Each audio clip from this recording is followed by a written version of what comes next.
What's up everyone on the internet? Thank you for making this video part. I'm so excited to upload this one for you guys because for this video we're going to be taking a look at practically one of the greatest comic book movies of all time, and it's often referred to as the godfather of all superhero films, and that would be The Dark Knight. Holy crap, the fact that I've been on YouTube for a while now and it took me this long to do a video for one of my favorite comic book movies, it still blows my mind. But what better way to start off 2021 with a movie that has stood the test of time and was actually my introduction to Batman. Anyway, so The Dark Knight was released back in 2008, which will forever be known as the year when DC shocked audiences around the world with The Dark Knight, and Marvel kickstarted the MCU with Iron Man. But going back to Batman, the movie focuses on Bruce Wayne handling his second year as Batman in a very realistic Gotham City, who then comes across an anarchist who wants to burn the whole world down, and his name is the Joker, played by the great Heath Ledger. Oh my god, the way they introduced this character at the beginning of the movie by having the Joker stage a bank heist where each of his clowns are systematically taking each other out before he then later on just drops the mask and reveals himself in front of the entire audience with the famous lines, "I believe whatever doesn't kill you simply makes you stranger."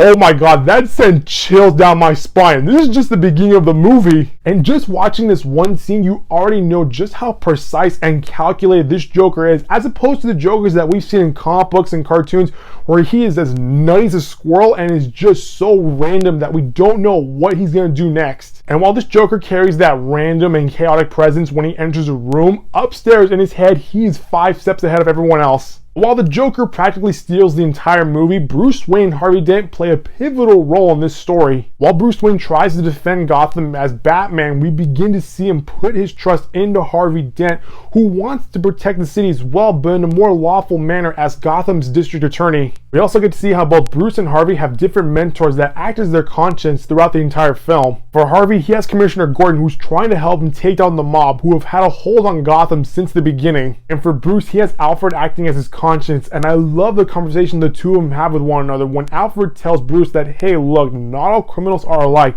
Some men aren't looking for anything logical like money. They can be bought, bullied, or negotiated with. Some men just want to watch the world burn. I remember watching that scene with my dad, and I remember him looking at me and going like, okay, the Joker has nothing to lose, and that makes him more dangerous than ever. And with Batman, he has a lot to lose, but he also has the will to push forward and protect the people he cares about. So here's what happens when you have an unstoppable force meeting an immovable object, because you have these two men who cannot be broken and will not compromise. And all this plays out beautifully, and what I think is practically one of the greatest moments in all cinema is when we see these two guys locked in an interrogation room and we watch Batman just try to beat the Joker into submission, but is treading that moral line that his code will not allow. And with the Joker, we see that he cannot be broken, he cannot be threatened with, he cannot be bullied, and he's willing to do whatever it takes to get Batman to break his code. Oh my god, watching this scene, you can feel the tension rise as you hear Hans Zimmer's music raise the stakes when you see Batman be put in a very difficult situation that we've all seen in countless superhero films. In most superhero films, the hero is always put in a tough spot where they have to make a choice. Do they save the person they love, or do they save an ally or a group of people? And normally the hero manages to do both. But with The Dark Knight, the Joker is able to turn the tables on everyone, and this causes Batman to fail, which results in losing the love of his life, and also puts Harvey on a dark path, which would soon lead him into becoming Two-Face. And when you think about it, the whole movie is centered around Harvey Dent, who sort of represents the audience that are caught in the middle between Batman's justice and Joker's anarchy. I also love that how throughout the entire movie, the Joker puts everyone in crazy scenarios with difficult choices, and this gets the audience engaged as they make their own moral choices as they watch the movie. Would you be able to blow up a boat full of criminals in order to save you and everyone else on your boat? And I like that how in any typical superhero movie, the bad guy usually has an overall plan. And at first, we think the Joker's plan taking over Gotham was by beating Batman in a fist fight, when in reality, his ace in the hole was Harvey all along, because he wanted to show how even the best of us can fall down a dark path, because madness, as you know, is like gravity.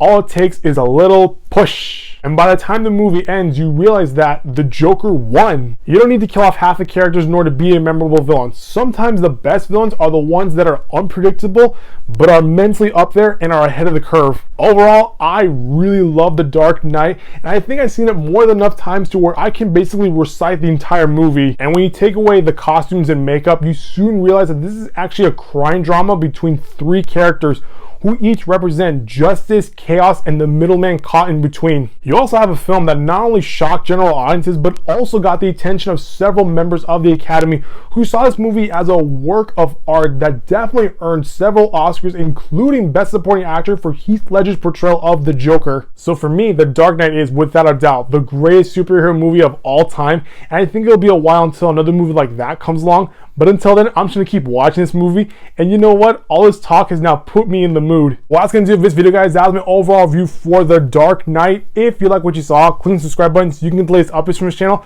I'll see you all next time with a brand new video. Bye-bye.